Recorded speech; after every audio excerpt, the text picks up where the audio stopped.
Jon Anik and Kenny Florian Podcast. Jon Anik and Kenny Florian. I f***ing love them. I can't get enough of them. Let's hear that Boston next. Big jab there from Duffy, and Frank Mir is hurt now. Down goes Duffy on call. Frank Mir does it again. Rock'em sock'em robots here. Oh my goodness. Hyperbole. There are a couple of absolutely self-involved bullshit artists. Here are your hosts, Jon Anik and Kenny Florian. Next shot. Gotta get some things off my chest, Kenny. That's why we have a podcast. Anik and Florian Podcast, back in your life. It's Monday, January 20th, 2025. It is episode 533 of the Anik and Florian Podcast. Anik and Florian Podcast presented by Draftkings. Draftkings, the crown is yours. Ken Flo, in some part when this show launched in 2015, it was because, let me clear my throat. I got to get some things off my chest after these pay-per-view events, as you did, of course. My goodness, Ken Flo, UFC 311. These are my favorite shows to do with you, and we have so much to talk about. I feel like we're up against the clock already. Yeah, absolutely, man. What a night, dude. So much to talk about, but let's get into it, dude. Well, before we do that, if I could. So yes. Donald Trump is being inaugurated as we speak as the 47th president of the United States of America. It's now, I'd official. imagine in all of your mixed martial arts glory and UFC / Anik and Florian podcast preparation this morning, you did not throw on the cable news network or Fox News, and you didn't see any of that. Is that accurate? I did see a little bit of it. Not on television, a little bit on the internet as I was prepping for the show a little bit and listening. So I had it on, and of course, Trump in all his glory, but Dana White right behind all of the former presidents on the podium there, on the dais or whatever you call it, right? But Dana right behind Barack Obama and former President Bush, red tie and all. I don't know that I've ever seen Dana in a red tie. And I didn't even know that Dana was there. And I'm tweeting about like Dana buying the Boston Celtics, right? Simultaneously, because there's this rumor that the Boston Red Sox owner, John Henry, is going to put together, his Fenway Sports Group maybe is going to bid for the Celtics. And most of us Boston sports fans are like, please no, right? So Dana White, if you are watching the Anik and Florian podcast somehow after you leave the inauguration today, and I know that's not your usual Monday working order to watch our show, but if there could somehow be a Dana White-led group to purchase the Boston Celtics, that is my Christmas wish. I know it's after Christmas, but I just needed to get that out there, Ken Flo. After seeing Dana this morning, he needs to go buy the C's. Yeah, they would have what? The Red Sox, Liverpool FC, and the Celtics. Wow. Yeah. So to what extent do you follow free agency and signings and Liverpool FC and how John Henry and them are doing as owners compared to maybe other Premier League teams, right? They play in the Premier League. Is that right? A little bit. Yeah, exactly. Yeah. So because certainly the Boston Red Sox, and this is not really for this audience necessarily, right? But they haven't been spending money historically the way they used to, and they've become almost a mid-market team as opposed to a big money team. And in the NBA, you can pay a luxury tax, and Boston Celtics current ownership is willing to do that. And I think a Dana White-led ownership group would be willing to pay a luxury tax to ensure that the Boston Celtics were competing for championships. Anyway, UFC 311, my word. And before we get into all of that, the Intuit Dome, Ken Flo, right? So when we were talking event of the year last year, right, it was everything Sphere, right? Fighter of the year for me last year was the Sphere. Fight of the year happened inside the Sphere. Event of the year was the Sphere. Card of the year, maybe it wasn't the Sphere, right? But my gosh, man, that venue was just the place where so many of my fondest memories happened. And never did I think that a few months later we would be in a venue where, not that it's a comp, right, but there would actually be a point of comparison, and great lengths were gone to ensure that this halo was maximized. I don't know the extent to which it translated on TV, Ken Flo, but this thing was sick. No, it looked really cool. I imagine it was even better live. But yeah, I think it helps just make the event that much bigger. And for the fighters themselves, as they walk out, dude, it had those big fight vibes. Which I think is always cool. And just, again, another testament to how much this sport has grown And I think the future of arenas moving forward as well. I mean, everyone's going to start to really implement this kind of technology, and I'm here for it. Well, that's what I was thinking as well. Our producer, Cody Merrill, chimes in the private chat. For him, it translated better on TV than the Sphere, which I think is interesting. Yeah.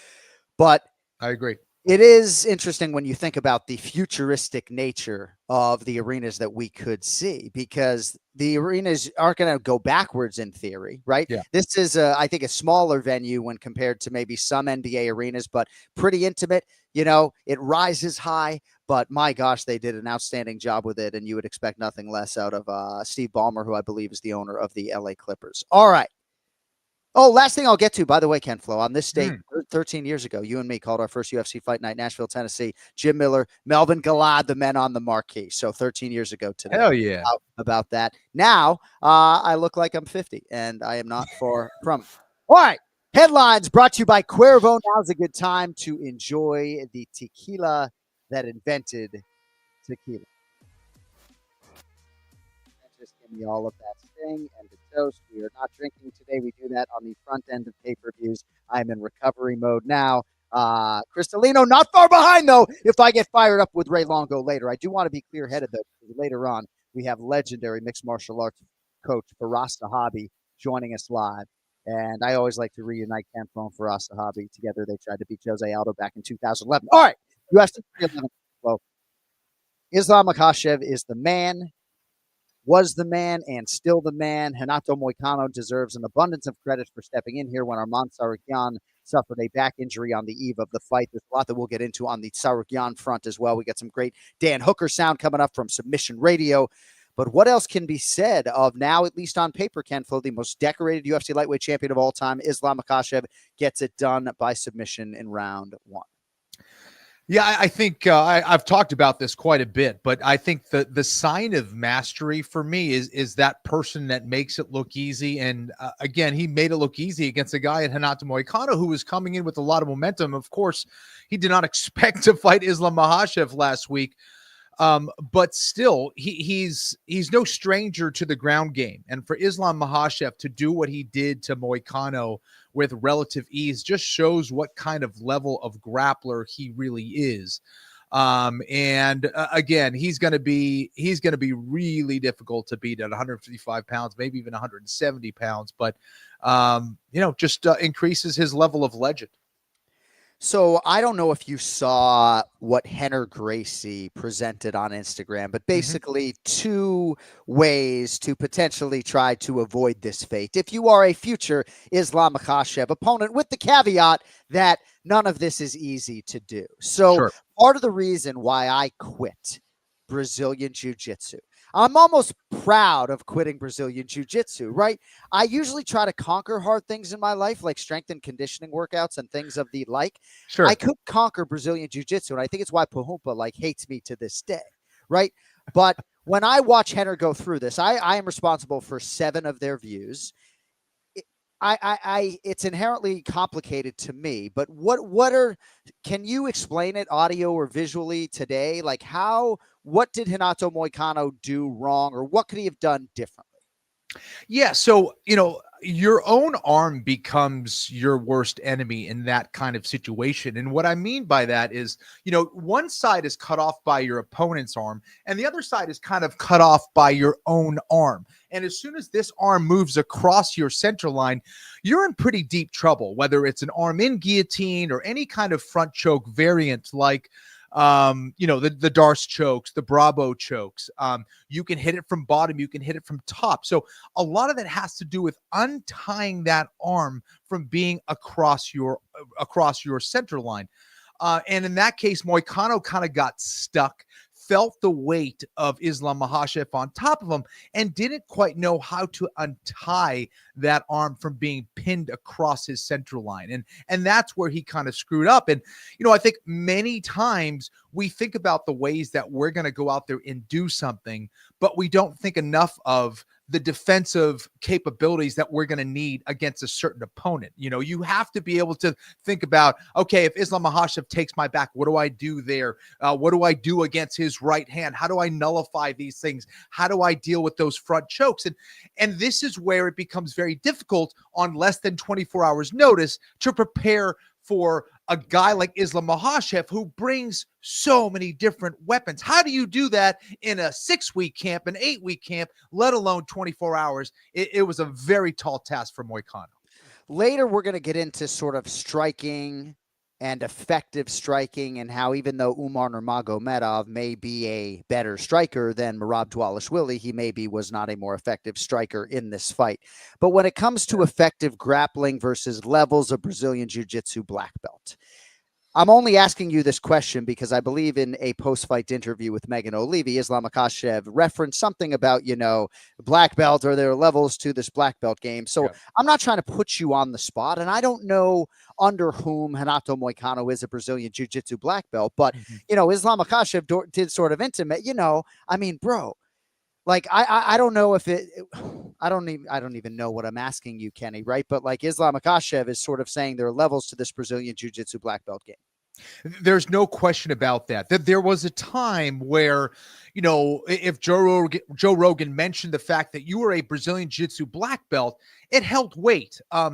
And maybe it started to wane even as I was competing, you know, in the early 90s, mid 90s, early aughts. I think it probably meant something up into that point. But after a certain point, the game has changed and evolved so much, John. And even amongst the guys that are competing in MMA and the guys that are competing at the highest levels in the world championships and ADCC and CJI, you know, it's just a whole different ball of wax now. The game is tremendously, and what was, you know, once a very big accomplishment in getting a Brazilian Jiu-Jitsu black belt, now it's kind of like, yeah, well, you know, he does Brazilian Jiu-Jitsu, you know, as well. It's not really that big of a deal. You need to be able to get mentored by the true elite that's out there. So when you look at Islam Makhachev's skill set and everything that he brings to the table in terms of the finishing ability, really in all realms of mixed martial arts, he can beat you with his hands. He can beat you with his kicks. He can take you down and trip you in any number of different ways. He's got really every submission in the game, cardiovascular base, hardest worker in the room. He's one of the greatest fighters of all time, and he now is in position in his next title defense to tie a record that Anderson Silva has held forever. And seemingly Anderson Silva's record ended because he was kind of sick of being the champion. I'm not trying to take away from Chris Weidman, right? But Anderson Silva showboating against Chris, it's almost like he was sick of being a champion. But Islam Makhachev is on the cusp of greatness, Kenny, and, you know, he's making that Mount Rushmore case, you know, pretty consistently here every time he's defending the title. Well, I think what you said really holds a lot of weight, and I think it's evidence of the way that he's finishing you, as you just said. Demetrius Johnson is considered by many to be a GOAT, or one of the guys that people mention when they talk about GOATs, because of how complete a fighter he is or was. Right. And I think you can really equate a lot of those same skills to what Islam Makhachev brings to the octagon.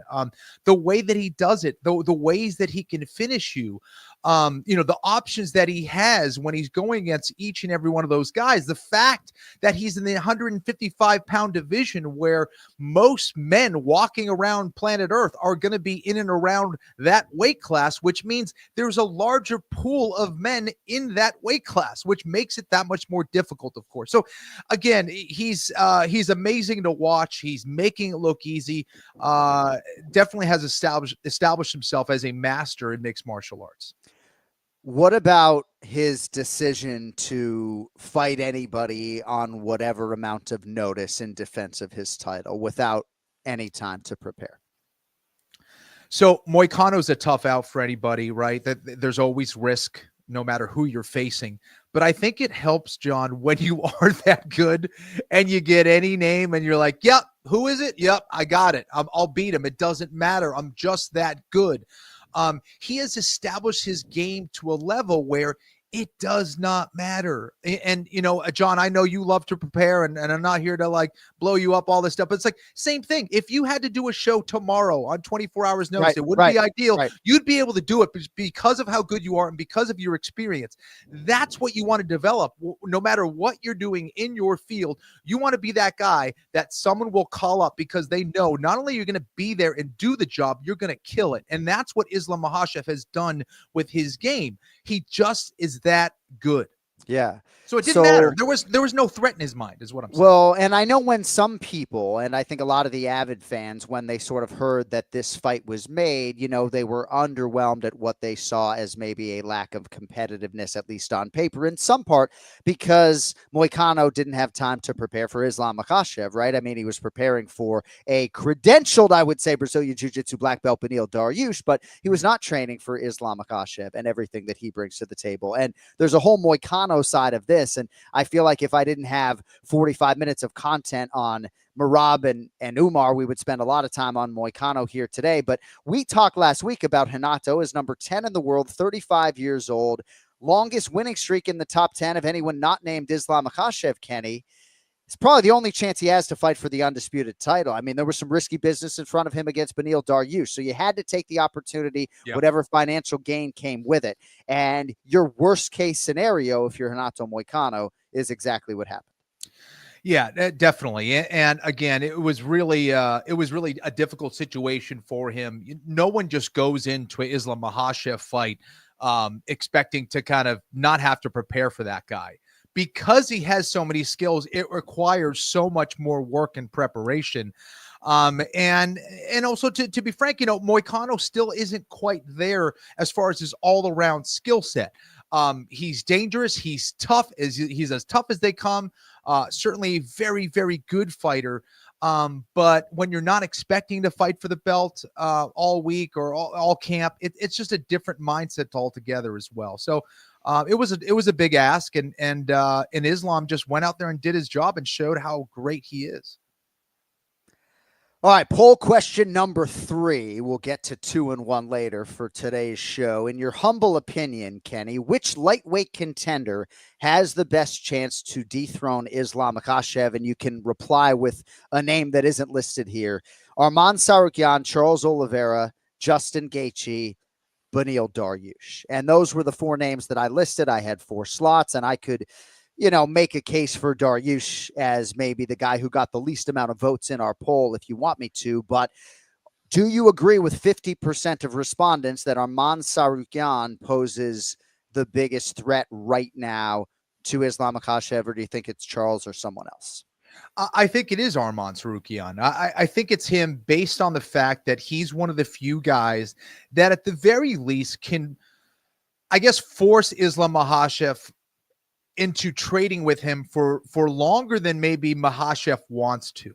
And I think another thing that makes Islam Makhachev so great is the fact that he always has that option of taking the fight to the ground essentially whenever he wants. We saw that in some pivotal moments against Volkanovski, against Dustin Poirier, and of course, even here against Moicano, who is a Brazilian Jiu-Jitsu black belt, who was doing his best to land some shots there, but Islam knew what the easiest path was, and he took it there. Against Arman Tsarukyan, Arman is strong, he's stocky, he's very tough to take down. He showed that in the first fight. I would imagine he prepared incessantly in defending that takedown in preparation for this fight. And he's one of the few guys that know how to counter wrestle and get back to his feet. He's not as good on the ground from a submission perspective as some of those other guys, but I think, forcing him to stand up, I think is going to be crucial to beating Islam Makhachev. Not that it's easy there, but I think that's your best bet in beating Makhachev, is forcing him to some exchanges and trying to land one of those big shots. So I got a text from Hunter Campbell early Friday afternoon. Here's the full story. Got a call around 1 a.m. from Arman and his team telling me his back had seized up. It has happened to him in the past. I drove down to him in Orange County and brought the medical team with me. We worked on him for over an hour. He kept cutting weight, but he couldn't move. It was not weight cut related. So despite that, the promotion is choosing to go in a different direction. Kenny, Dana White saying at the post-fight press conference that Arman Tsarukyan would not be next, that he is going to have to work his way up. And I believe Cody eventually is going to populate some sound in here, courtesy Submission Radio, Dan Hooker's response to what they are going to do in this lightweight division. There's also some conversation to be had, I think, as far as Makhachev's desire to become a double champion, because even though right now the welterweight champion is a man who has been cornered in the past by Khabib Nurmagomedov, what really drives Makhachev is the ability to check that box. He has talked about it in any number of different lead-ups to fights. So let us get this sound now and video for those of you watching on YouTube from Dan Hooker. Idea. It's pretty, yeah, I thought it was pretty strange, bro, to get such a severe injury that you need to pull out when you're cutting weight, you know what I mean? Yeah, like it must be a pretty severe injury, but to like your world titles, your absolute everything. I don't know how you would pass up on that opportunity. And yeah, like I obviously saw Dana White just say that he ain't getting the title shot next, and he's going to have to work his way back up to the belt, you know. Daddy can't buy your backbone, can he? I'd say it'd be pretty hard. All right, thanks to Submission Radio, and thanks to your favorite fighter's favorite fighter, Dan Hooker, who, by the way, has some business with Justin Gaethje. Ken Flo over 5 rounds, March 8th, UFC 313. A lot for Ken Flo to smile about there. Kenny, I think a lot of athletes in the position of Arman Tsarukyan would be of a mindset that this opportunity may not come around again. So I have to at least figure out a way to make the weight. It seemed as though he could not move and was unable to do that. And as somebody who retired yourself because of a back injury, do you have anything for us on this and what must have been a really tough night for Arman Tsarukyan? Yeah, I got a lot. I guess I'll start from as high, looking down as high as possible from the airplane view here. First of all, to go back to what Hunter said, what Hunter means, and I think he means, is that this was not related to the weight cut, in that Arman was not struggling with the weight. He wasn't a ton of pounds over the weight, and he's not using the back thing as an excuse for not cutting weight. Would you agree with that? Yep. Okay. Now, the thing is, the weight cut could be related in that when you dehydrate your body, you are susceptible to injuries, of course, right? Your muscles are starving for hydration, which makes it that much easier to get injured. So we have to understand that. And if you do have some issues, right? And as I'm talking about as a guy that has had multiple back injuries in fights, in jiu-jitsu tournaments. I competed in the world championships about 3 or 4 years ago. I was warming up with a guy that's probably 125 pounds. I picked that guy specifically to warm up with. And what happens? I injure my back about 30 minutes before I'm supposed to go out there and compete. And I compete with a hunched back, barely able to walk. These things do happen. They suck. Now, there was an existing injury there that maybe revealed itself as maybe I was making weight out, even though I didn't really cut much weight. But these things happen, okay? They do happen.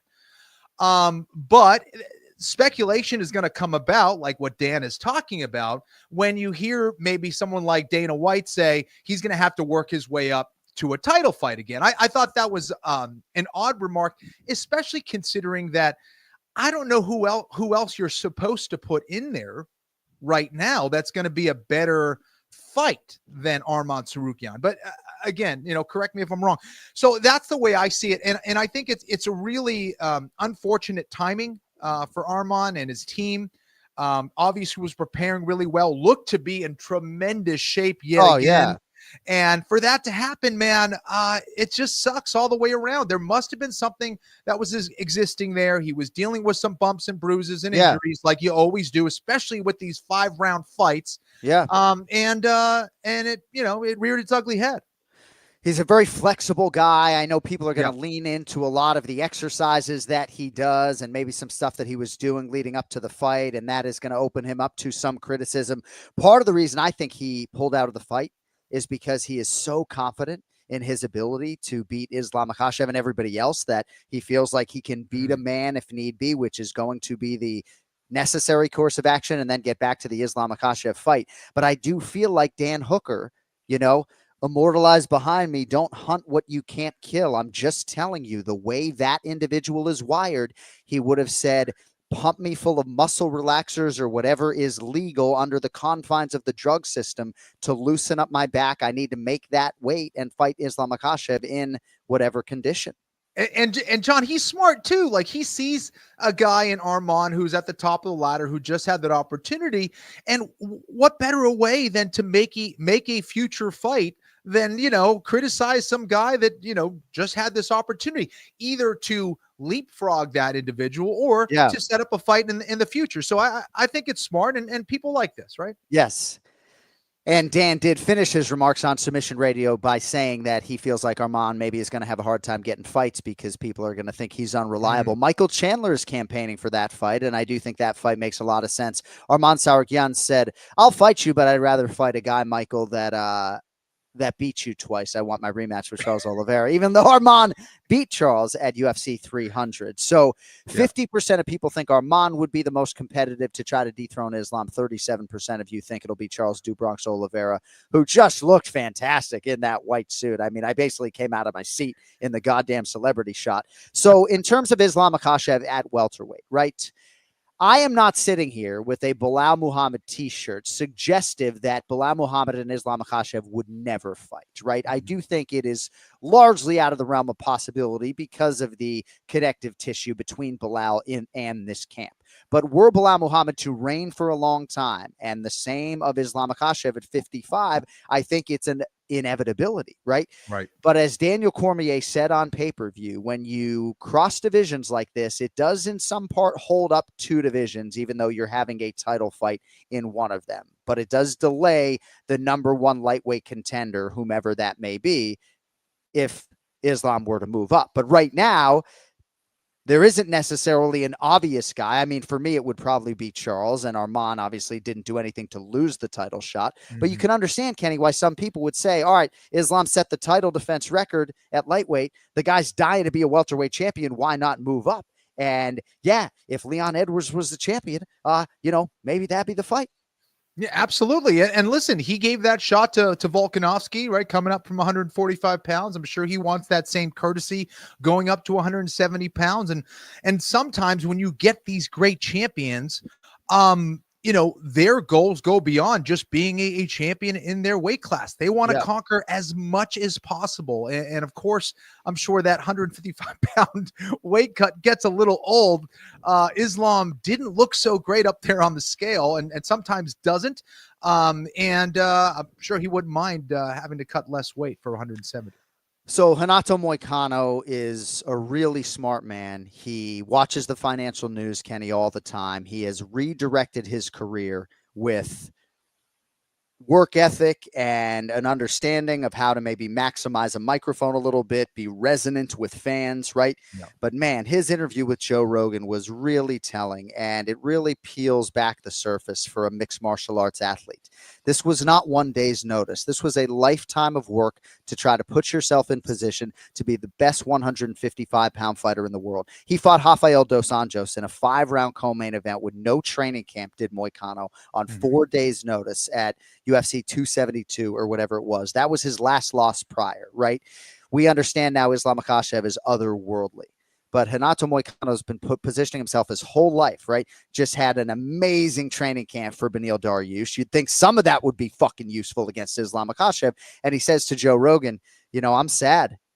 I'm sad, right? A lifetime of work put me here, and, I tapped in 4 minutes or whatever it was. I think why we've seen Moicano kind of emerge as this big star is not only because of his fighting style, his aggression, but he's not afraid to be real with the audience and with himself.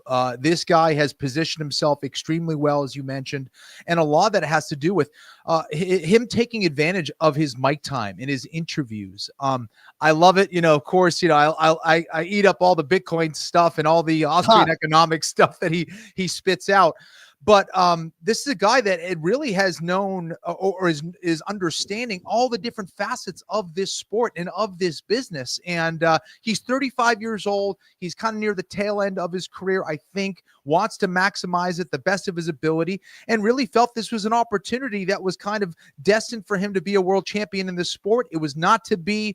But like I mentioned to him on Twitter, man, he's going to come back, and he's going to come back stronger. Sometimes you don't know the things that you're vulnerable to until you actually experience it. You need to see what that next level is like to elevate yourself, and facing a guy like Islam Makhachev is a great way to do it. He'll be back, and he'll be better.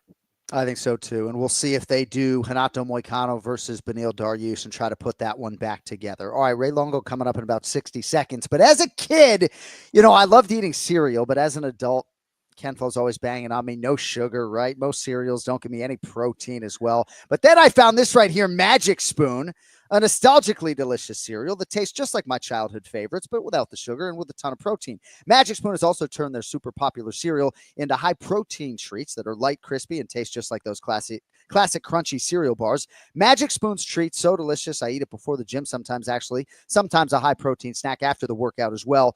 Every serving of Magic Spoon high-protein cereal has crazy macros, 13 grams of protein, 0 grams of sugar, and 4 grams of net carbs. They come in so many nostalgic flavors like cocoa and cinnamon roll. My favorite's actually the fruity flavor that I just displayed right there. Also, these high-protein treats, crispy, crunchy, airy, and an easy way to get 12 grams of protein on the go. They come in flavors like marshmallow, chocolate, peanut butter, and dark chocolate.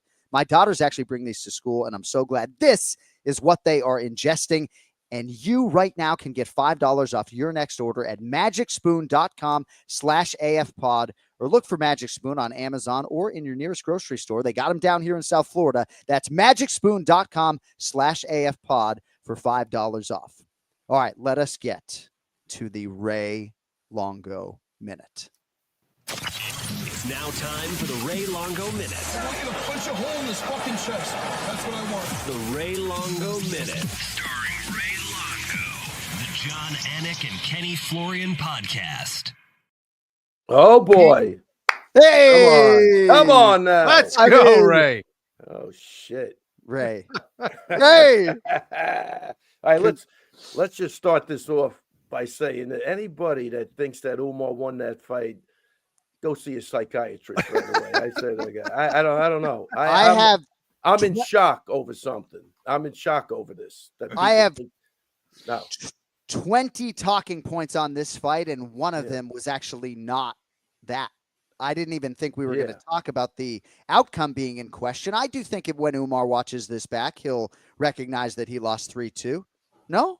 Yeah, look, I'm scoring at 4-1. 3-2 is all right, but we were going into the octagon. We had to get at least 4 rounds. I mean, I think maybe I said that because the end of the fight was just so humiliating and dominating that if you're looking at that fight, right, with the sound off and body language wise, who's winning that fight? Like, the guy I thought he was embarrassing him, putting him down, laughing, looking at him. What that guy do that he did anything? So it's not a discredit. I think Umar's a good fighter. I think he's got a lot of growing up to do, to be honest with you. All right, let me take 30 seconds to set this up. We want to get Ken Flo's thoughts. Congratulations, though, to the future UFC Hall of Fame coach, Raymond Peter Longo, who fucking does it again and again and again. He comes over to the broadcast booth, arms out to the side, like, what are you going to do now? And I don't know how Merab Dvalishvili classifies himself as a human being, because that kid is on a completely different genetic level than any man created before him. That's a conversation point, but it is Merab Dvalishvili making good despite his lack of health on a first championship title defense. Ken Flo, unanimous decision, 48-47 times 2. Dissenting judge did have it 49-46, 4 rounds to 1 for the still bantamweight champion Merab Dvalishvili. I'm going to let Ken Flo get in here, Ray, just if I could, on the fight, and then the floor is yours. No, then we go crazy, because I think I don't know if I'm happy, I'm pissed off, but before I get going too, man, John Wood did a great job. I want to shout out him. He had a kid from Chechnya. Aljo obviously always does a good job. I get a lot of the credit, but these guys really put a lot of work in, so I don't want to bypass that. I can't think of the kid's name. Wait, I'll get it for you. It's on my fighter card, but it actually, it's not yours right now, though. Is it like casino? Okay, good. Go ahead, Kenny. Go ahead. Yes, no, listen. And I want to show you a picture of Merab's leg 4 weeks ago, because when you talk about injuries, I thought the guy was going to lose his fucking leg. So I want to show you that so you get an impact of what that I'm not bullshitting you. But go ahead. Gotcha. Let's go, Kenny. Let's do it. Well, for me, I think that Merab put himself in just the perfect scenario. This is what dreams are made of. You're down 2 rounds, you come back on potentially, right? You come back, you win 2 rounds. You're heading into the 5th. You are now smiling. Your opponent is exhausted, doesn't want to deal with that kind of pressure ever again. And Merab is just ready to destroy out there. And this is why conditioning is such an important part of the fight game, and why it's such a crazy hack when you have a guy like a Merab Dvalishvili who can pressure you on so many levels. And what's more impressive is, Merab may not be the most technical striker in the world, but he stays busy enough, and he always has that element of taking the fight into the clinch or putting you on your back at any point. And the breaks off of the clinch were really important as well. If he wasn't successful with the takedown, he was hitting you to the body, he was kneeing your leg, he was, punching you upstairs. It's non-stop stress, physically, spiritually, mentally. And it's amazing to see that in 2025 at that level from Merab. Was a sight to see. And with all the circumstances around it, whether it's the injuries or, the unfortunate, circumstances around timing with this fight, how he really didn't want to have to do this at this point, how, maybe he felt, that, Umar didn't deserve this spot. So that was the concern for me, is mentally, how is Merab coming into this fight? All of that didn't matter. When the lights come on, this guy shines brightest and really has come into his own pretty late, like just recently as a champion, and it's amazing to see. Yeah, listen, we go back. I think everything we've said in the last year about Merab is just coming to fruition. They built a monster by trying to get rid of this kid and lining him up with all these tough fights and him getting through those tests. They got a monster on their hands. The confidence keeps building, the momentum keeps building. You know what I mean? Like, he's just, and you're dealing with a special mindset. That's the difference. Like, even go to the cardio. Always had good cardio. Was always the hardest worker in the gym. That you can't take that away. But when you couple that, Kenny, with a guy that loves to do what he's doing and would do it for free, your cardio goes extraordinary, superhuman. He's not stressed out in there. Why would you cardio? Do you get tired when you go to a concert and you're sitting there? You start feeling cardio? No, you haven't. He loves it. He loves it. Yeah, he lives for it. When you put that with really good cardio training, always on he'll go on the treadmill an hour, he'll spar the extra 5 rounds. When you put all that together, that's what you see in superhuman cardio. Look, I'll give you a good example. George Foreman was a killer. He was the original Mike Tyson. Nobody lasted 2 rounds with him. And then when one guy, I think it was Jimmy Young, figured out, let me just take him to like 7 rounds, he gassed out. Yeah. He would gas out. He couldn't win a fight. Then he takes 10 years off. He comes back as a mature guy. In his 40s, he could go 12 rounds easy because he was relaxed. It wasn't a stressful situation. I go like this. If you're a runner, right? I say that to the guys in the gym. I know who has good cardio or good machine cardio. And then they get in there and spar and it goes sideways. Why? Yeah. You're stressed out. You don't want to be there. Yeah, your cardio is great. But if you can't couple that with the love of what you're doing, you have no cardio. That's amazing. I think that's what we see with Merab. I think that's exactly what we see. Look at him. Like, he could have won another 5 rounds. There's no question in mind. I seen him do it. And I'm sure you could ask John. He's seen him do it now in the gym. Anybody who knows Merab, this isn't a surprise to it all. It's just even if you have good cardio, take a sip of coffee. Even if you have good cardio, sometimes in a championship career, in a UFC career, you can have cardio abandonment on fight night. But I always used to think, right, Colby Covington loved being in a fight so much that he was able to sort of relax, and that just allowed him to just be as if he's at a concert, to your point. So it's interesting that you sort of talk about Merab Dvalishvili in that way. So when you did an interview, Ray, recently about Merab, I just wrote down a few words that you said. So pace, right? And Kenny, I'd like to get your thoughts on this. We can talk about cardio and work ethic, and intensity was another word that you said, genetics, will, ability, hard work, right? But pace, the ability to set and maintain this pace, there is no point of comparison, right? So I don't know if it's pace when I say who has the second best pace or sets the most frantic, furious pace in UFC history, I say, second to Merab Dvalishvili. Kenny, I guess we'll start with you, man. Like, in terms of his pace and his ability to set it and keep it, I don't know that this man has any equal in UFC history, really. No, I'm not sure he does either. And it's an amazing thing because, you know, we do our best to be unwilling dance partners. But when you get a guy who can get in your face and especially physically get a hold of you, grapple you, and then as soon as there's any space that's there, he then begins to punch you and just keep that pressure on mentally and physically, it's tough to deal with. If I have a difficult strength and conditioning, session, I can deal with it because I know I have to get through it. And, you know, the repercussions of it is that maybe I just didn't do that good. The repercussions of being tired in a fight is that Merab Dvalishvili is out there trying to kill you. So it's a completely different thing of being tired and then being tired against a psychopath who's in front of you, who's trying to literally hurt you as bad as possible. So that is a scary thought for a lot of people. And people just aren't really prepared or understand what it means to be against a machine like Merab. It's just a whole different ball of wax. And there is no running away. You can't run outside the cage. You can't stop the session.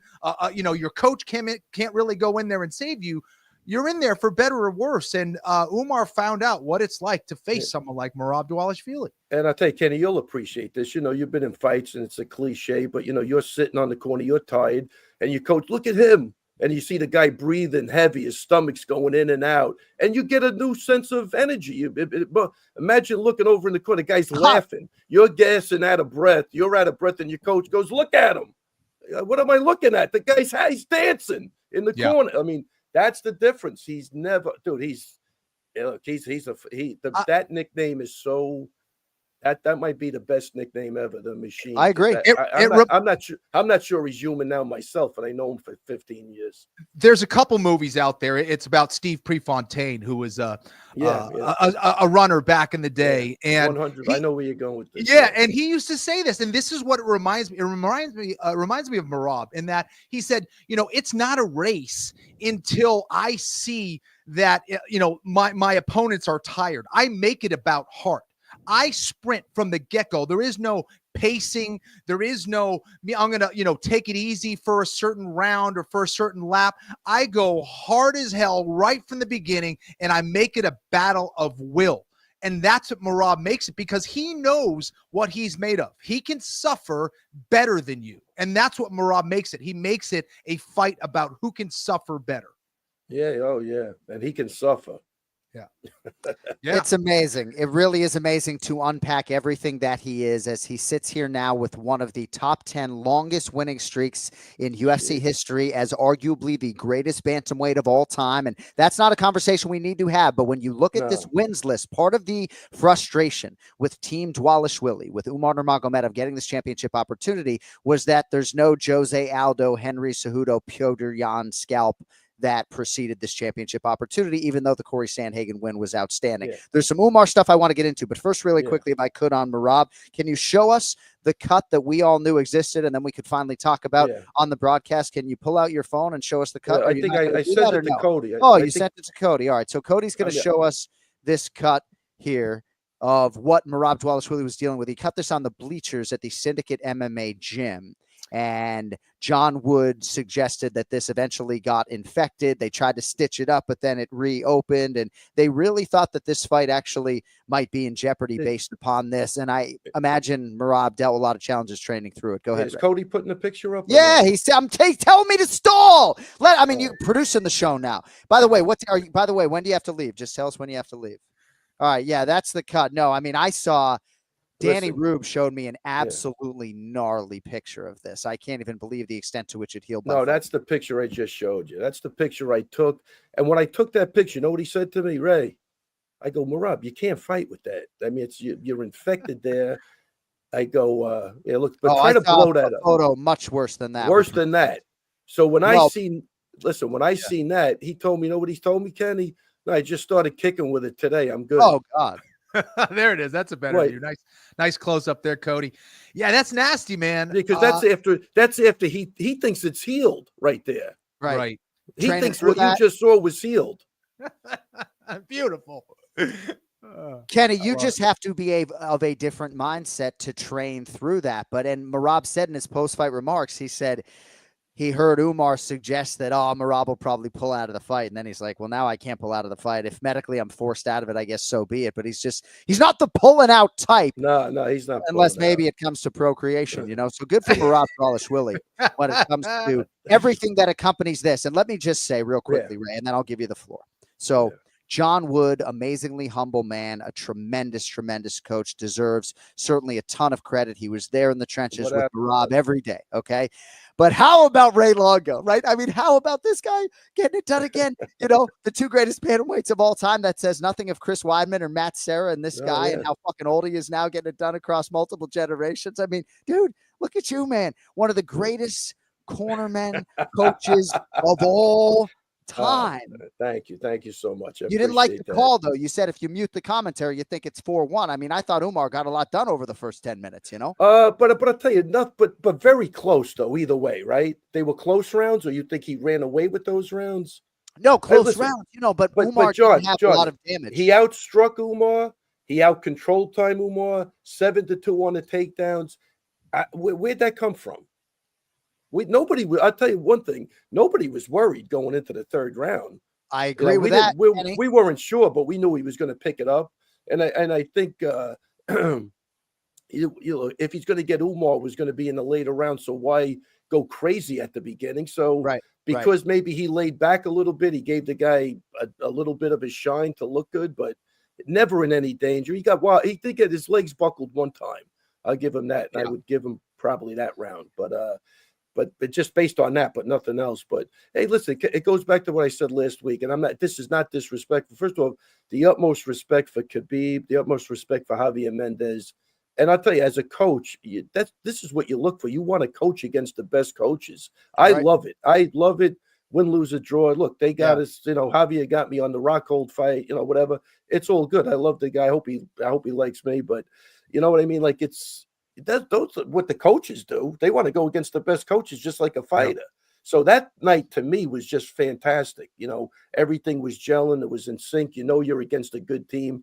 I don't even know if they've ever lost a fight, but it was all good. Now I lost where the hell I was going with that. But I think that was the first two rounds. I think Merab was. I'm not saying chilling, but he wasn't. He didn't want to expose himself there. When we know he has the gas tank for the last 3 hard rounds, Yeah, and I feel like that's the thing, when you can go hard for all 5 rounds, it almost it matters overall on the scorecards, but as long as you can keep that guy going at a pace that he's more comfortable going at, you're setting yourself hopefully for the ultimate checkmate. And I was just teaching a class about jiu-jitsu on this. You don't need to pass the guard right away. You just need to get them to work enough to the point that when you do eventually pass, they're done. They have nothing left. You defeated them mentally, and they've spent all their energy in the process. And that's what's so great about Merab's casting,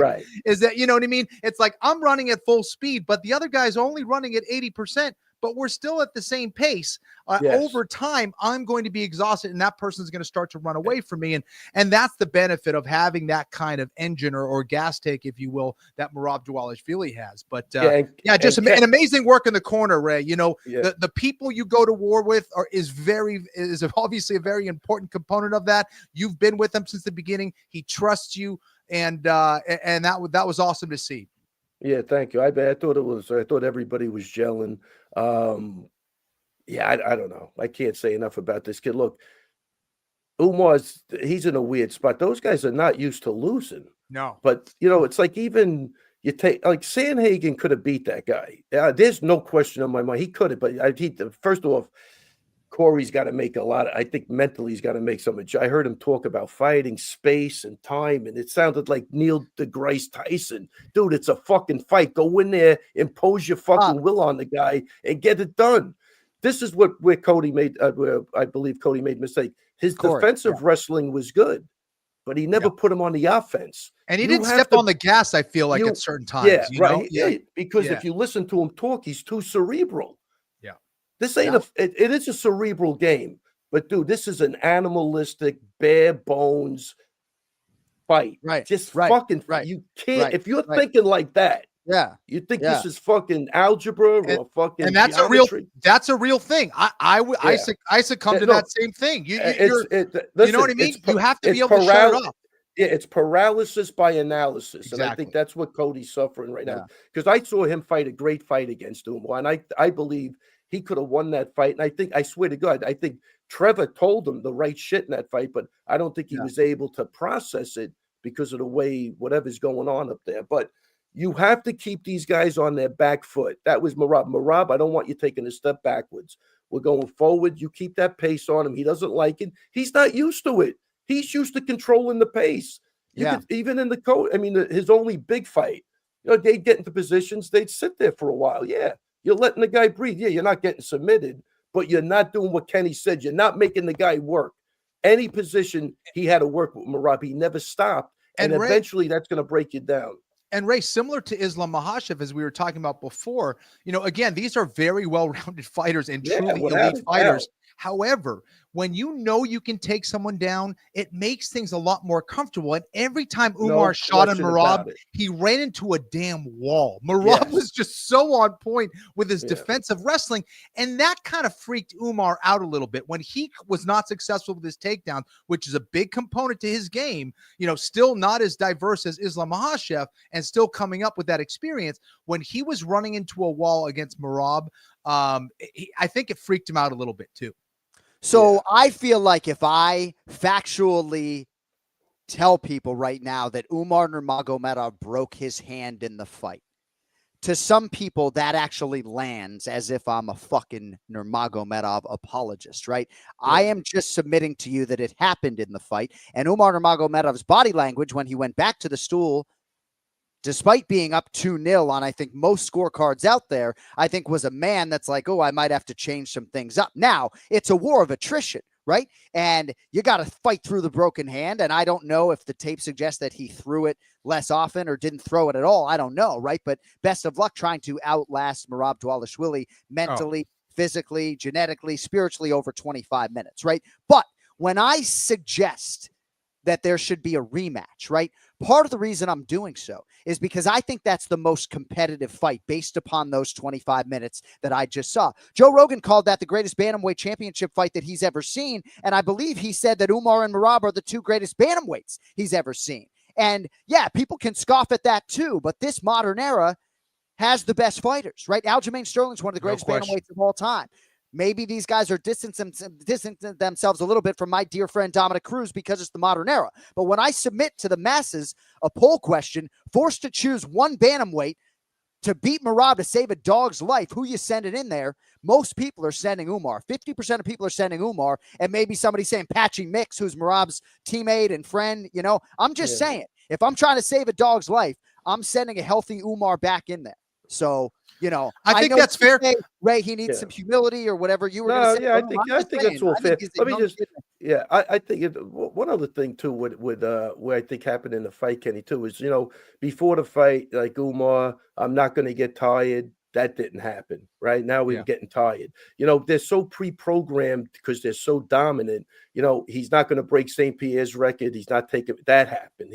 So Merab came through on his word with everything he said, and Umar unfortunately couldn't back up what he was saying. And I think when you get in there and you start going, holy shit, it starts a cascade of just tumbling downhill, and you just start suffocating and sinking in like quicksand.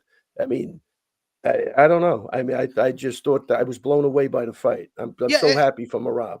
And John, to go back what you were saying, I think it's important. I think it's important to talk about. Listen, I think that if you're facing a guy like Merab Dvalishvili, and of course it's a world championship fight, you want all your limbs to fight someone with a broken hand. It's not easy. Okay. No. So that sucks. And I would even say it's even that much more impressive that he went the full 5 rounds against someone like Merab. It shows how damn good Merab is, and Umar, is. And I think you're right, John. I think that is the most competitive fight that you can make in the 135-pound division. So I wouldn't be surprised if there's a rematch. I think they'll probably will have someone else, but I definitely believe we will see them fight again. And I can't wait, dude. That was one of the best fights I've seen. It's just awesome. And it took place everywhere. That's what makes it so much fun. Just the drama, the emotions from both fighters, the build-up. It was perfect. Yeah, you need all of that to make a great fight. And that's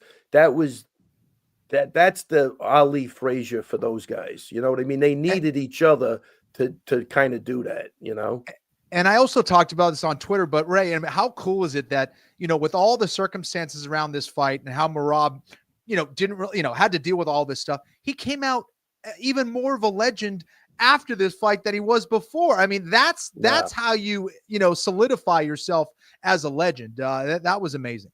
You know what he should do? He should fucking retire and just go and fucking drive everybody crazy right now. Just get the fuck out of here. You don't need anything else. And people they'll die. Who? Everybody wants the guy. I said Merab. That's what he should do. Oh, just and everybody will go nuts. So it really is interesting where they are at when it comes to the bantamweight division right now. And I do think they'll probably let the Umar Nurmagomedov Merab Dvalishvili rematch marinate, because it stands to reason that it would come around again. But I do find it interesting, this juxtaposition when it comes to Umar Nurmagomedov and his relative humility. And Ray, it seems to me anytime I go long-winded today at all, you redirect the conversation to Kenny. So I don't know if there's an axe to grind there. But as far as I'm concerned, this kid has been an absolute beacon of humility every step of the way. He handles himself so graciously and gracefully with our staff, early to the fighter meeting, very giving of himself. Now, he's got to eat a little bit of crow, I guess, in some part, in my opinion, in terms of things he said about, Merab as a striker and just how low level and amateurish he is. But, two things can also be true. Anthony Smith, my colleague, maybe corrected me that, Merab could maybe, have some relative sloppiness to his striking, but he's one of the most effective strikers in mixed martial arts. And that's why he has, title defenses now at 135 pounds. So, but I think Umar's going to be back. And I think he's the biggest problem in this division for your guy still. Yeah. And John, to your point, I'm going back to you, but it was almost like Umar had a magnet on his head. Merab couldn't miss him with the right hand.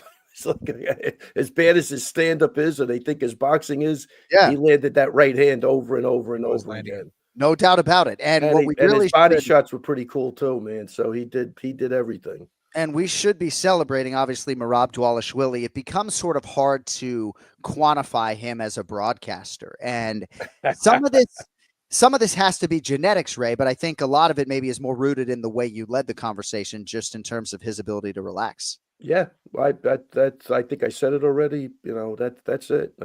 That's what it is. It's a guy that really enjoys what he's doing. That was born with good DNA for cardio and who works at it. There's anybody that knows Merab, no matter where you are. Everybody's he outworks everybody. He always did from day one. I mean, that's what I love about Chris's father-in-law. Rest in peace, Vinny. He saw that kid. He goes, that's the guy. He would see that guy on the treadmill after everybody was wrapping up and going home. He goes, that's your guy right there.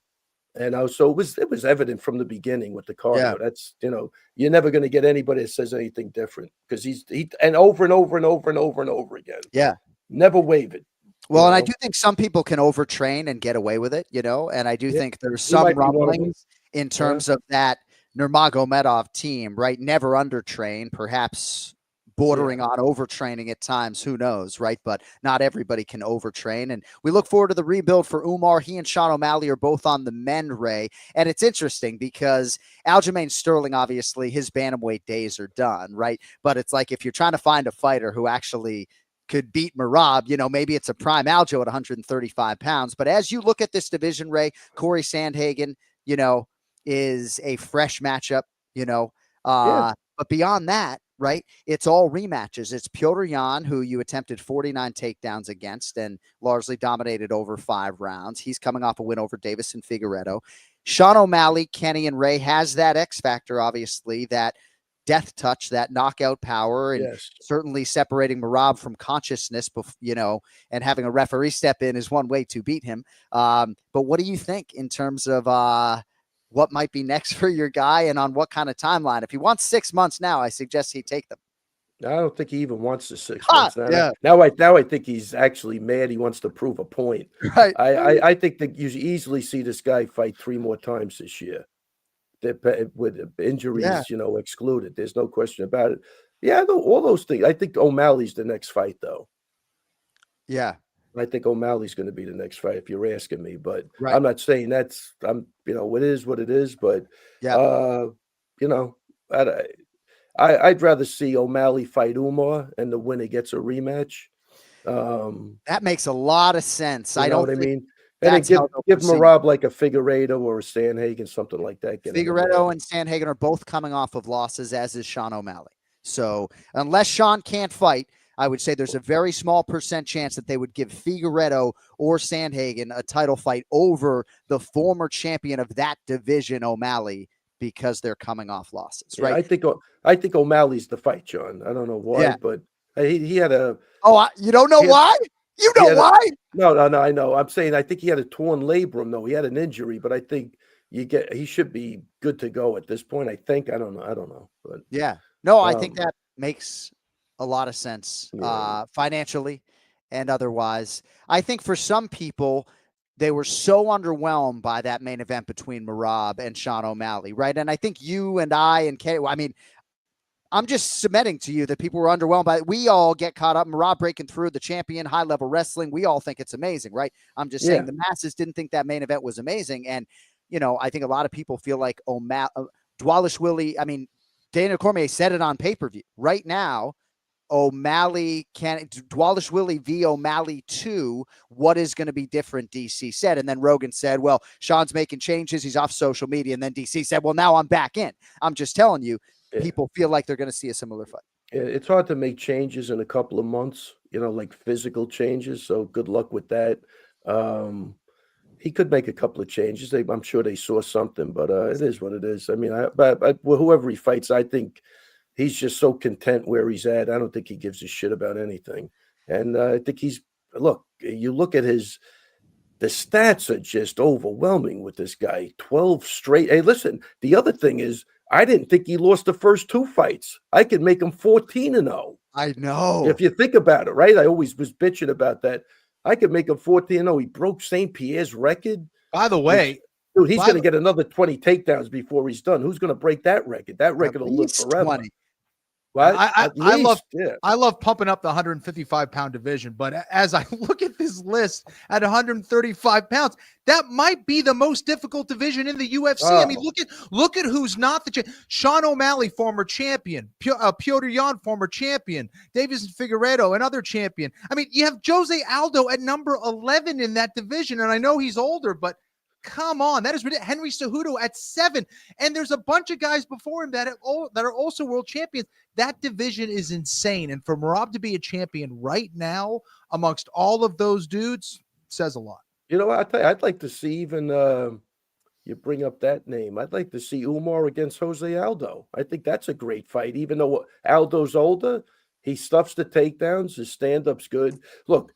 I want to see Sean O'Malley versus Jose Aldo. That's what I want to see. Yeah, that's good too. There's a lot of great fights they could make. There really is. But Anthony Smith said something I totally agree with when he was talking about Merab. And you just said it, John, was that you need somebody with that lights out power.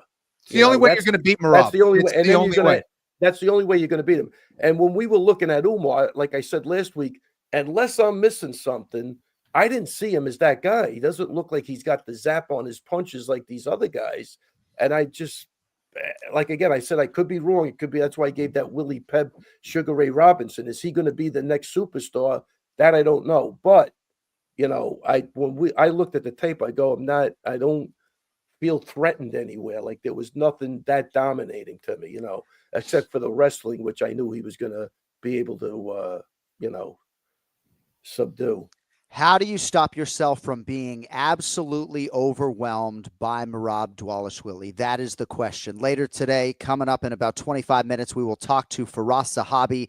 He is the chief corner for two of the guys right now who are chasing down that champion. His brother, Anik Zahabi, number 13 in the world, number 9 in the world, Rob Font, who fights Dominic Cruz, obviously coming up next month in Seattle. One name that nobody is going to mention is number 10 in the world, Mario Bautista, coming off a contentious win over Jose Aldo. I bring it up in this context. I love Mario. I love the camp from which he comes, John Crouch, everything else. But if you're Mario Bautista watching Merab this weekend, you got one of the longest winning streaks in this division. You got long-range weaponry. You're another one of these hardest workers in the room. You got a great frame for the division, Ken Flo. And you're watching Merab, and you're thinking, like, what's this guy made of? And what exactly is my path to victory? Because sure, Bautista could land a spinning wheel kick, but right? Like, right? I mean, it's just best of luck to everybody at 135 pounds, including my guy, Super Mario. I'll tell you, and still a long road. I mean, the Rob fight looks good. He should take that fight. What's that? Who should take that fight? Merab. While these other guys fight. Well, if Rob fought Dominic Cruz. Oh yeah, Font's fighting Dominic. Yeah. Listen. Oh, is he fighting Dominic Cruz? Hey, listen. You got to give it up to Merab when they asked him about the greatest bantamweight. He goes, "No, Aljamain Sterling and Dominic Cruz." I mean, the guy couldn't care less about all of that shit. Right. You know, these people think they're going to get him with you. He's so grounded. It's like it means nothing to him. But if he gave Dominic Cruz a lot of shit, you got to love it. You got to love it. I'm going to Seattle to support Dominic Cruz as a fan. I'm not calling the live event. He's one of my best friends in the world, right? But Merab Dvalishvili's wins list, his strength of schedule right now on paper, in my mind, if you wanted to have that conversation, is impossible with which to contend. Even with respect to Aljamain Sterling. Yeah, you know? You can't mess with Merab, Kenny. You can't mess with former champions left and right. He's fucking picking up Henry Cejudo, dominating Jose Aldo in the clinch at altitude. Petr Yan, right, in a main event. He has a win over Sean O'Malley and now Umar Nurmagomedov. Case closed. Numbers wise, you can't argue. On paper, those stats are fucking crazy. Dom wouldn't argue it. I don't think so. No, there was a time when he would, maybe. Yeah, he wouldn't argue it now. This is getting the stats are crazy. They're crazy, John. Yeah. And I just hope somebody out there made some fucking money on Merab Dvalishvili in that plus 240 range. So, I don't want to give the guy's name away, but a buddy of mine bet 30,000 on Merab. Whoa, I love it. 65 grand. Yeah, I love it. That line should not have been that. So, Ray, look, hey, John. Yes. If Umar's name was Joe Smith, who's favored in that fight? Merab. 100%. 100%. Yeah. That name, look, Khabib did a great job. That name means something. It really does. They also did a great job getting out to a 2-0 lead against the greatest bantamweight of all time. I'm just saying. Like, I'm not trying. Hey, I tweeted. No, it's all good. No. It's all good. Well, it is and it isn't, right? It's fine because my skin is, thicker than it was when I was 32. But if I tweet the word rematch, and I got the whole fan base against me, which is fine. No, but John, because they're saying he didn't deserve the first fight. Now you want to give him a rematch. Make him earn the second fight at least. And for all the guys that said Merab was ducking him, go fuck yourself and admit that you were fucking wrong and stop. Don't come up with shit and start attacking me. You fucking bunch of morons. Hey, that guy's afraid of somebody. Guy's fighting every day of his life. Who's he afraid of? So I agree with most of what you said, except the guarantee that Umar needs a win to get back there. Yes, Umar would absolutely sign on the dotted line to fight Sean O'Malley. Are they going to give him that opportunity? Who are they going to have Umar fight? Are they going to give him Jose Aldo, right? He'll work himself back if need be. He's not going to demand a title fight, but in terms of how did he acquit himself in this fight, right, without bringing the broken hand into the conversation, got off to a nice start against a guy who usually wins and beats you 5-0. So for me, I say rematch because I think that's the most competitive 135-pound fight right now. But no, I don't think Umar won the fight. That's not a conversation to be had. I don't know, man. You know, it's like I feel like sometimes I'm damned if I do, damned if I don't. No, you know.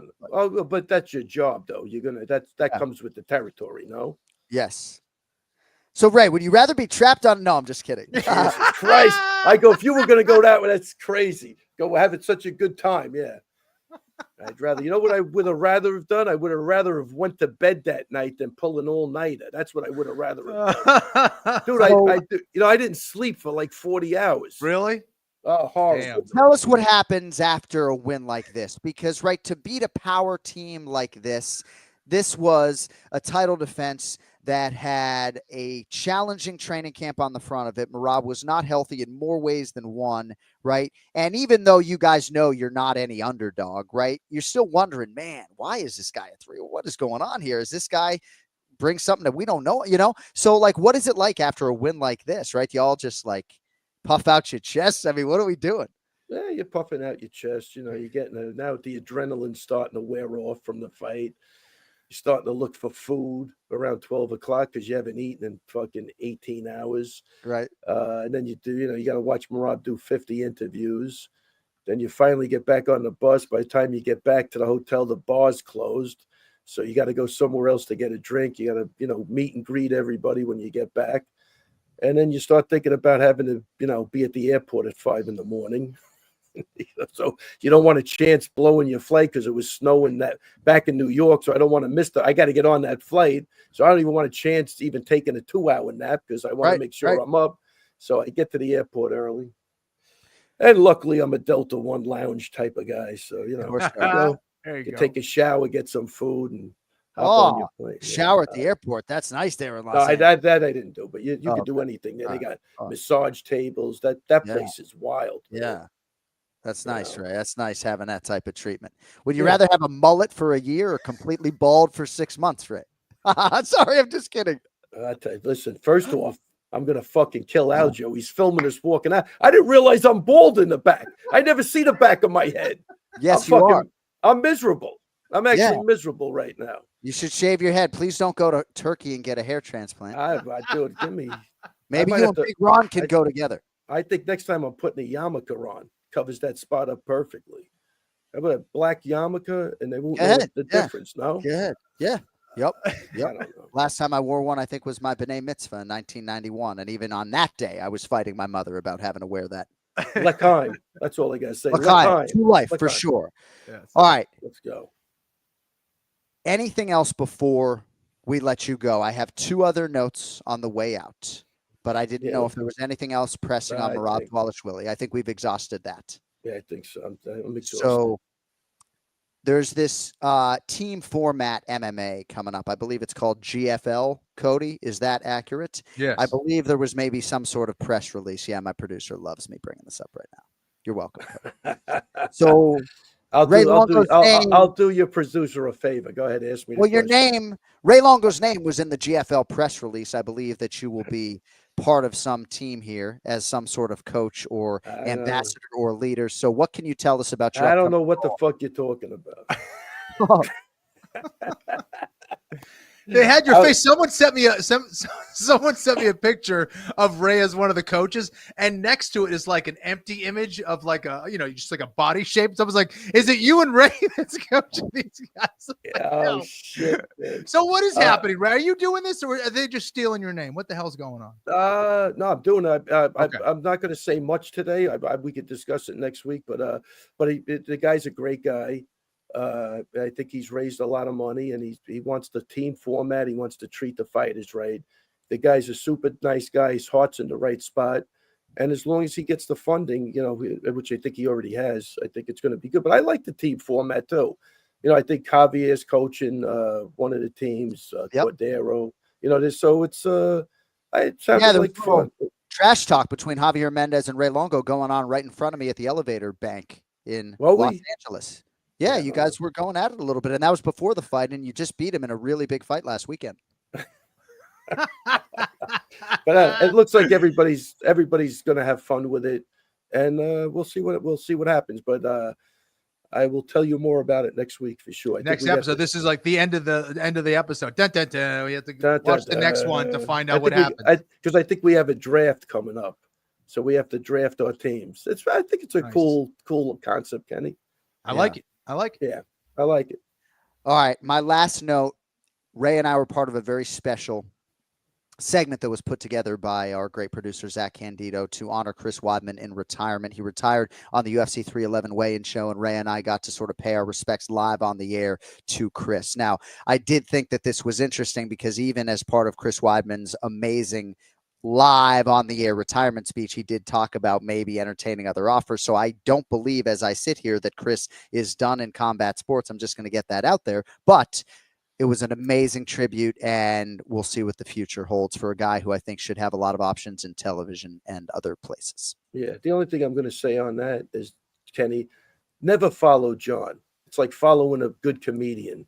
Like the guy speaks so well, and he's just rattling shit off. He's got no paper in front of him. Like, Aljo starts going to me. I don't know what the fuck I'm going to say. He's almost did like a Merab on us. He demoralized us. I'm going, holy shit! What the? This is one of my closest friends. This you gotta let him go last. You gotta let him go. Let him go last. You gotta let him go last. He's got the gift of gab. I can only aspire to what you do. I'm not joking. Well, thank you. He does, dude. Well, I meant to mention Vinny. And I forgot. I mentioned him. I'm never going to forget Vinny. And I'd also like to shout out Dr. Sherry Wilkin, who was a big part of my growth and always helped me out with everything. She was the team doctor and went above and beyond anything that you could ask of any person to just see these guys succeed. So losing Vinny and her, like two of my biggest fans, just fucking horrible. And just they loved that sport. They loved the people they were working with. Kind of sucks, but Vinny was the fucking man, and it was all good. It was good, and what a great career. Shout out to Chris, man, provided me with a lot of great moments and all the people we met and the laughs we had, and we're still going to have in the future. Had a great time with him and Aljo this weekend. Aljo pumping up his Funk Harbor rum. Yeah, it's a good group of guys, man. Yeah. I wouldn't trade it for the world. Well, Ray Longo on top of the MMA world here in 2025, 10 years after we secured him for the Anik And Florian podcast. Let's go, Ray. Look how good this worked. Look how good this worked out for you. It really is. John knows what he's doing. John was good. And I do remember that time. I swear to God, I remember that exactly. But his exact words were, we want you to do it'll just be a minute, but I won't even ask you anything about MMA. We could just talk about anything. Well, yeah. Is that correct? Yes. No, it was going to be more pop cultural in nature. And I guess it was going to be, closer to 5 minutes. It wasn't going to be 60 seconds. But gosh, man, every time, like I said on TV, I think Chael Sonnen in many respects is a master orator, even if he says Piera and Blahal when he's pronouncing fighters' names. I like listening to Chael Sonnen talk. And at that point in time, as the MMA fan that I was, I just loved the sound of Ray Longo's voice. I thought it was I just was like, I need that on my podcast. I need those New York tones on my podcast. We got them. We got East Coast covered, baby. We got the whole East Coast covered.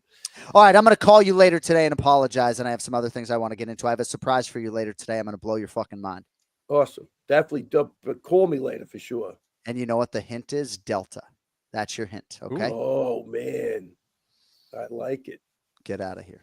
I think congratulations. We're going somewhere, Kenny. Congratulations. Like it. Don't overblow it. Don't get my hopes up high and then zap them down. I'm going to blow your mind in about 2 hours. Hey, listen, I appreciate you guys. Really, I love doing this. Again, I'm the Merab of podcasting. I do this shit for nothing because I love it. It doesn't matter. That's what keeps you going. But you guys are the best. Thanks for everything. I will talk to you. John, call me later. I will. I'll call you later. There he is. Congratulations. See you, Ray. Take it easy, guys. Congrats, man. Ray Longo Minute every week here on the Anik and Florian podcast. And Raymond should not be telling UFC Fight Pass that he'd do this for free.